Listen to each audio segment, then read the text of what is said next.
warning alarm systems. During potentially dangerous weather situations, specially built receivers are automatically activated to warn of the impending hazard.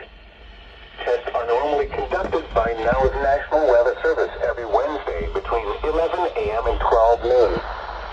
When there is a threat of or existing severe weather in the area on Wednesday, the test is postponed until the first good weather day. Reception of this broadcast and the warning alarm will vary from place to place. This variability, normally more noticeable at greater distances from the transmitter, will occur even though you are using a good quality receiver in perfect working order.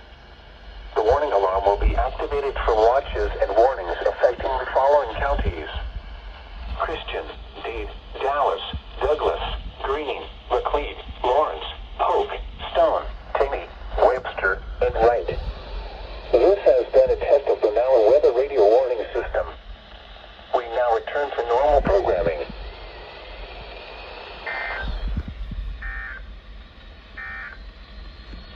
The current time is 11:06 a.m. Central Daylight Time. You are listening to NOAA Weather Radio Station WXL 46 Springfield. Wow. Rushed upstairs for the required weekly test. That's great.